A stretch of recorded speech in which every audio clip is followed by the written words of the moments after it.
Hello everyone. सो आज यहाँ पे हम लोग देखने वाले हैं फिजिक्स का थर्ड क्लास देखने वाले हैं। और क्लास से स्टार्ट करने से पहले यहाँ पे हम लोग देखने वाले हैं कौन कौन सा टॉपिक हम आप लोग के बीच कवर कराने वाले हैं। तो आज का जो क्लास होगा यहाँ पे हम डिस्टेंस देखने वाले हैं, डिस्प्लेसमेंट देखेंगे, एक्सीलरेशन देखेंगे और इनके अलावा जो फोर ऑप्शन है, फोर जो टॉपिक है फोर्स के बारे में यहाँ पे देखेंगे, न्यूटन न्यूटन की गति के नियम के बारे में देखेंगे और इनर्शिया के बारे में यहाँ पे देखेंगे। टोटल 6 टॉपिक यहाँ पे आज हम देखने वाले हैं। और ये 6 टॉपिक ही अपने आप में एक है, भले ही बेसिक टॉपिक है बट अपने आप पे एक बहुत ही ज़्यादा एक महत्वपूर्ण है। और क्लास स्टार्ट करने से पहले हम आपको बता दें कि जब भी आप कोई भी क्लास कवर करते हैं तो उनको है ना 1 से 2 बाजी देखिए। कोई भी चीज़ अगर आप पहली बार है तो एक बार में कॉन्सेप्ट क्लियर नहीं होता है, तो उन्हें 1-2 बाजी देखिएगा तो खुद पे खुद कॉन्सेप्ट क्लियर हो जाएगा यहाँ पे। और उनके साथ टेस्ट वगैरह भी लगाया कीजिए जो कि हम आप लोग के बीच प्रोवाइड करवाते हैं यहाँ पे, है ना। और क्लास नोट्स को प्रिंट आउट करके फिर उन्हें अपने पास रख लीजिए। नाउ यहाँ पे हम लोग देखेंगे डिस्टेंस। आखिर ये डिस्टेंस होता है क्या, हाल ही का हम इनके बारे में यहाँ पे मेंशन भी किए हैं। किसी वस्तु के द्वारा तय की गई कुल पथ दूरी को ही हम डिस्टेंस बोलते हैं, मतलब दूरी बोलते हैं यहाँ पे। अच्छा, अगर हम डिस्टेंस को अगर हम थोड़ा सा डायग्राम से, जितने भी क्वेश्चन होगा हम कोशिश करेंगे डायग्राम के माध्यम से समझाएं ताकि आपको समझने में भी आसानी हो और लॉन्ग टाइम तक याद भी रहे यहाँ पे। तो मान लीजिए आप यहाँ पे हैं और आपको जाना कहाँ, इस वाले पॉइंट पे जाना है, तो दो रास्ता को अपनाएंगे। एक तो शॉर्टकट वाले रास्ता को अपनाएंगे आप, है ना, जो कि खेत के रास्ता एक शॉर्टकट रास्ता होता है जो कि आप लोग भी जानते होंगे। एक लॉन्ग होता है जो बाय रोड के द्वारा आना होता है, ठीक है, ये रोड के द्वारा है जो कि लॉन्ग है। तो बस ये जो लॉन्ग है ना उसे ही हम डिस्टेंस बोल देंगे। तो सीधा आपको किस रूप में परिभाषा अगर आपको देना हो डायग्राम से, तो किसी वस्तु के द्वारा कुल तय की गई पथ दूरी को ही हम दूरी बोलते हैं। तो एक बेसिक रूप में आप इस चीज को समझ सकते हैं, मतलब पथ के द्वारा बाय रोड के द्वारा तय किया गया डिस्टेंस को ही हम फाइनली दूरी कर देंगे। अब अच्छा, एक चीज और यहाँ पे अगर हम आपको बताने की कोशिश करें, जैसे कि डिस्टेंस से और किस किस टाइप का क्वेश्चन पूछा जाएगा यहाँ पे। तो डिस्टेंस से पूछा जाएगा क्या ये स्केलर क्वांटिटी या वेक्टर क्वांटिटी है। तो कैसा क्वांटिटी है, स्केलर क्वांटिटी है, क्योंकि इसमें है ना कोई डायरेक्शन की जरूरत नहीं पड़ती है। डायरेक्शन की जरूरत नहीं पड़ती। मान लीजिए आप यहाँ पे हैं और आपने अपने मित्र को फोन किया कि दोस्त मुझे आना है घर, तो आप बोलोगे एक काम करो भाई, मेरे घर का दो रास्ता है, एक तो खेत की रास्ता है, अगर तुम खेत के रास्ता से आओगे तो मुझे डायरेक्शन बताना पड़ेगा, पहले राइट घूमो फिर लेफ्ट घूमो। हाँ, भले ही शॉर्टकट है मगर डायरेक्शन बताइएगा। मगर एक बोलेगा कि लॉन्ग जरूर है मगर आप तुम रोड के माध्यम से, जैसे जैसे रोड चल रहा है ऐसे ऐसे तुम आ जाओगे, फाइनली आप मेरे पास पहुंच जाओगे। तो यहाँ पे कोई डायरेक्शन की जरूरत नहीं पड़ेगा। तो इसको हम क्या बोलेंगे, स्केलर क्वांटिटी बोल देंगे। स्केलर मतलब अदिश राशि यहाँ पे हम लोग बोल देंगे यहाँ पे, है ना। एक बेसिक रूप में आप इस चीज को भी थोड़ा सा हाईलाइट कर सकते हैं, है ना। नाउ आगे अगर पूछे कि इनका यूनिट क्या होता है, एसआई यूनिट क्या होता है, तो देखिए मीटर होता है यहाँ पे। और हाल ही का डिस्प्लेसमेंट का भी एसआई यूनिट मीटर होता है। तो एक बेसिक रूप में ये भी। इनका डायमेंशन फार्मूला क्या होता है, तो इनका डायमेंशन फार्मूला एल होता है। तो एक बेसिक रूप में ये भी कुछ जानकारी रख सकते हैं। अगर दूरी से क्वेश्चन पूछेगा तो यहाँ से आप जवाब देख सकते हैं। नाउ नेक्स्ट पॉइंट यहाँ पे देखिए, डिस्प्लेसमेंट क्या होता है। तो अभी हम आपको समझाए थे ना, इसी डायग्राम से हम समझ। अच्छा, यहाँ पे देख लीजिए, यहाँ भी हम डिस्प्लेसमेंट क्या है। तो एक तो ये बताए थे कि बाय रोड के द्वारा। अब हम इन्हें शॉर्टकट तरीका से जो है ना, वैसा दूरी जो शॉर्टकट तरीका से तय किया गया दूरी को ही हम डिस्प्लेसमेंट बोलते हैं। मतलब यहाँ पे टाइम तो बहुत ही कम लगता है बट जरूरत पड़ता है ट्रैक्शन वगैरह का, है ना। तो इनको और यहाँ से क्या क्या, मतलब यहाँ पे क्या होता है कि डायरेक्शन की जरूरत पड़ता है। अब जैसे ये डायरेक्शन की जरूरत पड़ गया तो एक तरीका से वेक्टर क्वांटिटी आप इन चीज को समझ सकते हैं। वेक्टर क्वांटिटी मतलब हो गया सदिश राशि यहाँ पे, है ना। तो ये भी पूछ लिया जाएगा कि सदिश डिस्प्लेसमेंट एक सदिश राशि या अदिश राशि, तो आपके ऑप्शन होगा सदिश, तो टिक लगा सकते हैं। अच्छा, इनका अब एसआई यूनिट क्या होता है, तो मीटर होता है। डायमेंशन सूत्र क्या होता है, तो एल होता है। तो बेसिक रूप में ये भी कुछ आप जानकारी रख सकते हैं। समझ में आ गया ना, डिस्प्लेसमेंट किसे बोलते हैं, शॉर्टकट तरीका से जिससे अपना आगे से डिस्प्लेसमेंट, हिंदी में विस्थापन, और डिस्टेंस मतलब दूरी, ठीक है, जो कि बाय पथ बाय रोड के द्वारा है उसे हम दूरी बोल देंगे, ठीक है। नाउ और यही बात लिखा है, आरंभिक बिंदु से अंतिम बिंदु के बीच सबसे छोटा दूरी की तय की गई दूरी को ही हम डिस्प्लेसमेंट बोलते हैं। अब स्पीड किसे बोलते हैं यहाँ पे, स्पीड बोलते हैं डिस्टेंस बाय टाइम, ठीक है। मान लीजिए 1 घंटा या 1 सेकेंड में कितना दूरी तय की, बस उसको ही हम डिस्टेंस बोल सकते हैं। अच्छा, इसका एसआई कभी कभी आपके एग्जाम में स्पीड का एसआई यूनिट पूछ लिया जाएगा, तो कैसे लिखेंगे, डिस्टेंस को हम अभी जस्ट देखे थे, डिस्टेंस को हम मीटर से सेकेंड करते हैं और टाइम को हम एस से, मतलब टाइम मतलब सेकेंड यहाँ पे। तो मान लीजिए मीटर बाई सेकेंड यहाँ पे। तो ये कुछ ऐसा ही। डायमेंशन पूछा जाएगा कि इसका डायमेंशन सूत्र क्या होता है। तो अभी हम जस्ट कहते हैं डिस्टेंस को हम मीटर से डिनोट करते हैं और टाइम को हम सेकेंड से डिनोट करें। अगर वही डायमेंशन होता तो डायमेंशन में हम क्या करते, मीटर को एल हो गया, मीटर को एल से डिनोट कर दिया और एस को मतलब सेकेंड को टी से डिनोट कर देते, एल माइनस टी वन, ठीक है। तो ये डायमेंशन फॉर्मूला हो गया एक, मतलब ये डायमेंशन सूत्र हो गया। तो इस वाली बात को भी आप अपने अकॉर्डिंग हाईलाइट कर सकते हैं। नाउ यहाँ पे यही बात जो लिखा है, यही बात यहाँ भी लिखा गया है। नाउ वेलोसिटी किसे बोलते हैं यहाँ पे? तो डिस्प्लेसमेंट बाय टाइम। डिस्प्लेसमेंट अभी हम देखे थे जो शॉर्टकट तरीका से अपनाया गया था, ठीक है, उसको ही हम डिस्प्लेसमेंट बोलते हैं। शॉर्टकट तरीका से कितना समय में, मतलब एक पॉइंट से दूसरी पॉइंट तक पहुंचने में कितना समय लगा यहाँ पे शॉर्टकट तरीका से, ठीक है, तो उनको ही हम वेलोसिटी बोलते हैं। यहाँ लिखा भी गया है, अगर हम आपको बताएं तो विस्थापन के परिवर्तन को दर को ही हम वेलोसिटी बोलते हैं। एक बेसिक रूप में आप ये चीज को समझ सकते हैं। हाँ लिखा। इनके अलावा आपको यहाँ से क्या क्या क्वेश्चन पूछ लिया जाएगा, तो एसआई यूनिट पूछ लिया जाएगा। डिस्प्लेसमेंट को हम किससे डिनोट करते थे, तो अभी हम डिस्प्लेसमेंट को मीटर से डिनोट करते, टाइम को हम सेकंड से, तो इसका एसआई क्या होगा, metre by second, SI unit हो गया यहाँ पे। डायमेंशन सूत्र क्या होगा, मीटर को एल से डिनोट करते हैं और टाइम को डिनोट किए तो एम t-1 हो जाएगा। ये कुछ डायमेंशन फार्मूला हो जाएगा। समझ में आ रहा है ना आपको? एकदम बेसिक बेसिक क्वेश्चन है, एक दो बार ही पढ़िएगा, खुद पे खुद आपको ये समझ में आ जाएगा। यहाँ पे आगे यहाँ पे देखिए स्पीड और वेलोसिटी में क्या डिफरेंट है, तो अभी जस्ट हम यहाँ पे देख लेते हैं स्पीड और वेलोसिटी। वेलोसिटी डिस्प्लेसमेंट को लेता है और स्पीड डिस्टेंस को तय करती है यहाँ पे, है ना, बस एक ही डिफरेंट है यहाँ पे, है ना। विस्थापन की परिवर्तन को दर को ही हम वेलोसिटी बोलते हैं और स्पीड किसे बोलते हैं, दूर मान लीजिए किसी दूरी को तय करने में कितना समय लगा, ठीक है, उसको ही हम स्पीड बोलते हैं। एक बेसिक रूप में ये भी बात आप जानकारी रख सकते हैं। नाउ अगला टॉपिक देखिए यहाँ पे एसिलरेशन। ये एसिलरेशन होता है क्या, मान लीजिए आपका कार यहाँ पे है, ठीक है, और ये कार फाइनली यहाँ पे पहुँच गया है।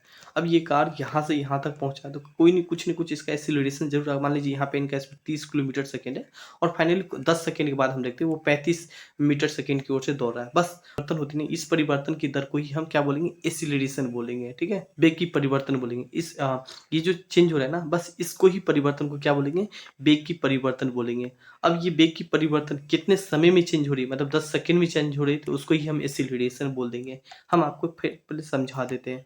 मान लीजिए कोई कार यहाँ पे थी, ठीक है, 30 सेकंड में, और ये कार फिर ये कुछ टाइम के बाद 35 मतलब 10 सेकंड के बाद ये 35 के स्पीड से चलने लगी, तो कहीं ना कहीं ये टाइम कंज्यूम कर रहा है। तो यही बात है, वेग की परिवर्तन की दर, ठीक है, वेग की परिवर्तन की दर बाय कितने समय में, ठीक है, उसको ही हम त्वरण बोलते हैं। अब यहाँ से क्या क्या और क्वेश्चन पूछ सकते हैं, जैसे कि एसआई यूनिट पूछ लेंगे यहाँ पे। अच्छा, इसका एसआई यूनिट पूछ लिया जाता है आप लोग के एग्जाम में।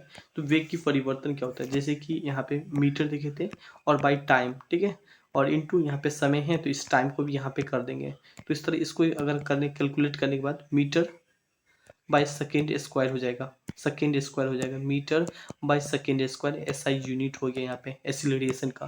तो इस तरीका से यहाँ पे हम एसिलरेशन निकाल सकते हैं। कभी कभी डायमेंशन, यहाँ पे डायमेंशन फार्मूला क्या होता है, तो अभी जस्ट हम देखिए वेग की परिवर्तन को क्या बोलते थे, मीटर बोलते थे, बट डायमेंशन में हम एल ले लेते हैं, ठीक है, एल इंटू टी, ठीक है, इंटू टाइम है यहाँ पे, टाइम अगर ये टाइम ऊपर में आ जाएगा तो 1/t हो जाएगा यहाँ पे, तो बस L into T minus square, ठीक है। तो डायमेंशन फार्मूला क्या है, L into T minus T square. तो ये इस रूप में भी आप उस चीज़ को थोड़ा सा हाईलाइट कर सकते हैं, काफ़ी एक महत्वपूर्ण पॉइंट है यहाँ पे।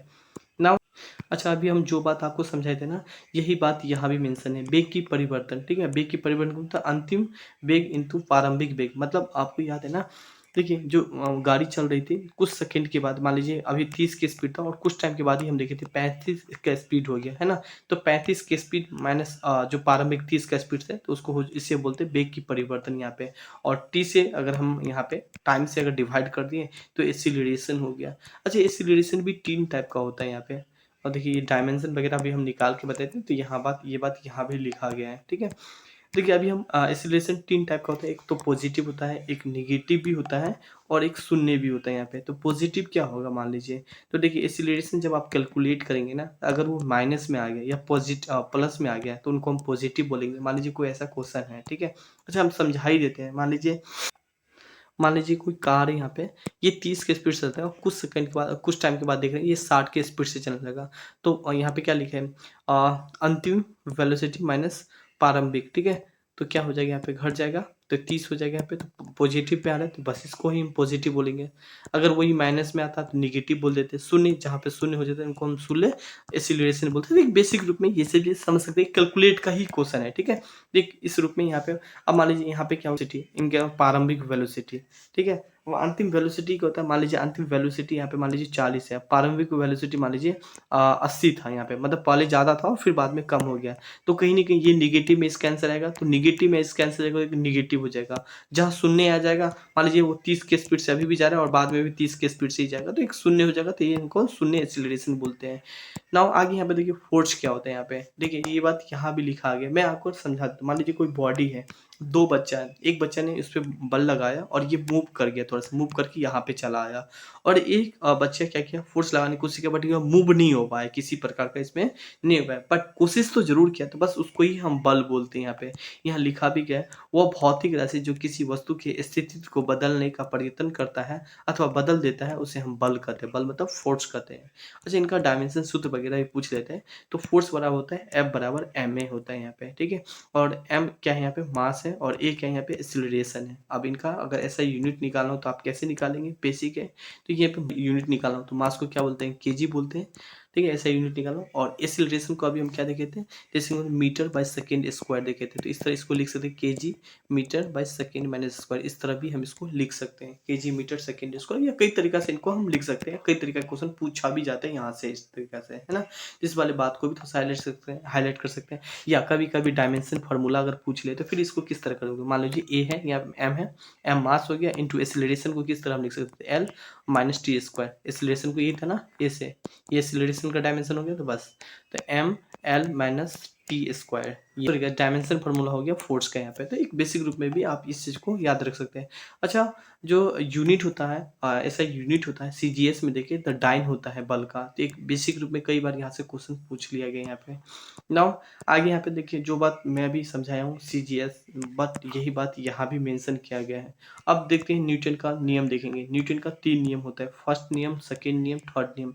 यहाँ पे एक-एक करके सारे नियम के बारे में मेंशन है, बट मैं आपको समझाई यहाँ पे देता हूँ। मान लीजिए फर्स्ट नियम क्या बोलता है, जो बात यहाँ पे आप पढ़ लीजिए। मान लीजिए कोई बॉडी है, वो शांत अवस्था में, इस पे जब तक कोई भी बाहरी हम फोर्स न लगाए तब तक इसमें किसी प्रकार का मोशन नहीं होगा। तो ये शांत अवस्था में, मान लीजिए कोई बॉडी रोटेट कर रही है तो ये रोटेट ही करता रहेगा जब तक कोई एक्सटर्नल फोर्स नहीं लगेगा, बस उसको ही हम फर्स्ट लॉ कहते हैं। यहाँ पे लिखा भी, यदि कोई वस्तु गतिशील अवस्था में है तो वो गतिशील अवस्था में ही रहेगा, यदि कोई वस्तु विराम अवस्था में है तो विराम अवस्था में ही रहेगा, जब तक उस पे कोई बाहरी बल आरोपित नहीं कर सके। बस उसको ही हम न्यूटन का फर्स्ट नियम कहते हैं यहाँ पे। सेकेंड लॉ पूछे यहाँ पे, तो सेकेंड लॉ एक तरीके से आप समझ सकते हैं, F बराबर ma होता है, ठीक है? बिल्कुल फोर्स की जैसे ही हम मान सकते हैं इनको। थर्ड लॉ क्या होता है? देखिए थर्ड लॉ ये होता है कि मान लीजिए आप किसी दीवार पे एक फाइट लगाएँ और ऐसा लगता है कि आपको भी दीवार ने एक फाइट लगाया, क्योंकि आपको भी इतना ही छोटा-सा लगता है ना? तो बस इसको ही थर्ड लॉ, मतलब यहाँ प्रतिक्रियाओं की एक समान और विपरीत प्रतिक्रिया, मतलब आप किसी के ऊपर फोर्स लगाओ तो ऐसा लगेगा आपको भी वो ऊपर फोर्स लगा रहा है यहाँ पे। मतलब किसी को थप्पड़ मारते हो तो आपको भी चोट लगता है और उसको भी चोट लगता है ना, बस मतलब उधर से भी रिजेक्शन आता है, तो बस उसको ही हम थर्ड लॉ बोलते हैं। एक बेसिक रूप में यहाँ से समझ सकते हैं और यहीं से कई तरह का एग्जाम्पल डाल के क्वेश्चन कई बार पूछा भी गया है यहाँ पे, है ना? और यहाँ पे अगर और कुछ हम बताने की कोशिश करें, जो भी क्वेश्चन अभी हम आप लोग को डायग्राम से समझा रहे थे ना, यही बात यहाँ भी लिखा गया है यहाँ पे, ठीक है? नेक्स्ट पॉइंट यहाँ पे हम लोग देखने की कोशिश करें, इनर्शिया क्या होता है यहाँ पे। तो देखिए इनर्शिया अगर हम आपको बताने की कोशिश करें तो एक तो होता है कि रेस्ट ऑफ इनर्शिया, मान लीजिए चादर को उछालने पर खुले कण का अलग हो जाना है। मान लीजिए जो कण है वो कण में कोई किसी प्रकार का चेंज नहीं है, मान लीजिए चादर पे धूल पड़ा हुआ है और ये चादर को उछाले, मान लीजिए मतलब झाड़ने की कोशिश किया, मगर कण तो अपनी जगह पे इसी तरह रेस्ट में रहा, तो बस उसी को हम रेस्ट ऑफ इनर्शिया बोलते हैं। मतलब इसमें कोई परिवर्तन नहीं है और जिनमें मोशन आ जाए तो उनमें हम इनर्शिया गति कहते हैं, है ना? गतियों का जड़त्व मतलब इनर्शिया ऑफ मोशन कहते हैं। यदि कोई पिंड, अभी जस्ट में एक एग्जांपल देखे थे ना कि इनर्शिया ऑफ रेस्ट देखे थे, तो इनर्शिया ऑफ रेस्ट में हम क्या बताएं, मतलब चादर पे धूल पड़ा हुआ था, वो चादर को झाड़ने की कोशिश किया है, तो उनपे जो कण है वो रेस्ट में पहले भी था और बाद में भी जो नीचे गिर गया वो भी रेस्ट में ही है। और मोशन में क्या हुआ कि बस वो मोशन कर रहा है जब तक उसपे कोई बाह्य बल ना लगे, मतलब कोई एक्सटर्नल फोर्स ना लगे, तो वो मोशन ही करता है, इसमें किसी प्रकार का प्रॉब्लम नहीं आएगा, ठीक है? और इनर्शिया क्या होता है, मान लीजिए अब, अच्छा अगर हम आपको जड़त्व के नियम बताने की कोशिश करें एक बेस्ट एग्जांपल के रूप में, तो सेंट्रीफ्यूगल फोर्स से समझाएं। मान लीजिए आपके घर में वॉशिंग मशीन होगा, तो कपड़ा जो धोते हैं ना, तो वो कपड़ा जो धोते हैं तो लगेगा कपड़ा कि इधर की ओर फेंक रहा है, ना कि इधर अपने इर्द खींच रहा है, नहीं, इधर दीवार की ओर फेंक रहा होगा, है ना? तो बस इसी तरह इनको एक बेस्ट एग्जाम्पल के रूप में समझ सकते हैं, बस इनको ही एक इनर्शिया फोर्स के रूप में आप समझ सकते हैं, है ना? अब इन्हीं का एग्जाम्पल वगैरह लिखा है, कई बार एग्जाम में पूछ लिया गया है, जैसे कि क्रिकेट, तो यही एग्जाम्पल वगैरह यहाँ पे लिखा है, कई बार रेलवे में यहाँ से क्वेश्चन पूछा गया, तो इस एग्जाम्पल को भी थोड़ा सा आप पढ़ सकते हैं यहाँ पे, है ना? गाइस यहाँ पे हम देखने वाले न्यूटन का थर्ड नियम, एक्शन एंड रिजेक्शन लॉ। जैसे कि अगर आप चल रहे हैं तो इधर आपकी ओर भी कोई एक फ़ोर्स लगाने की कोशिश करता है, जैसे कि फ्रिक्शन। तो एक तरीका से आप समझ सकते हैं। इनको थर्ड लॉ भी आप समझ सकते हैं, एक्शन रिजेक्शन लॉ भी आप कह सकते हैं। एक बेस्ट एग्ज़ाम्पल है ना? दीवार पे आप मारेंगे चोट और दीवार भी ऐसे आपको लगेगा चोट मारा है ना? तो बस एक बेस्ट एग्ज़ाम्पल है, समझ सकते हैं। और ये बात यहाँ लिखा भी गया है। लिखा क्या गया है? ये मैं पढ़ ही देता हूँ। क्रिया होता है क्या? क्रिया प्रतिक्रिया 2 बराबर विपरीत बल होता है, जो कि अलग-अलग सतहों पे कार्य करता है। इसीलिए इसे एक दूसरे के निरस्त नहीं करेगा। है ना? तो इस पॉइंट को थोड़ा-सा हाइलाइट कर सकते हैं। मतलब दीवाल है, दीवाल पे आप चोट लगोगे या किसी इंसान को, न्यूटन के थर्ड लॉ है ना, बस सेम थर्ड लॉ पे ही आधारित है। आप जो मारोगे तो ऐसा लगेगा आपको भी एक चोट लग रहा है, या आप चल रहे हो तो ऐसा फ्रिक्शन भी आपको रोकने की कोशिश करे। बस एक एक्शन एंड रिजेक्शन वाला बात होता है ना? तो एक यही है। तो आज की क्लास हम यहीं पे मिलेंगे फिर किसी और में। तब तक के लिए धन्यवाद। है ना? रॉकेट जैसे कि ऊपर की ओर लॉन्च होता है यहाँ पे, तो रॉकेट ऐसा लॉन्च होता है ना, तो ऐसा नहीं कि ये बिल्कुल थर्ड लॉ पे आधारित होता है यहाँ पे, है ना? पीछे की ओर भी एक अपना फ़ोर्स छोड़ता है और देन फिर आगे की ओर मूव करते हैं यहाँ पे, है ना? तो कुछ ये था गाइस। थैंक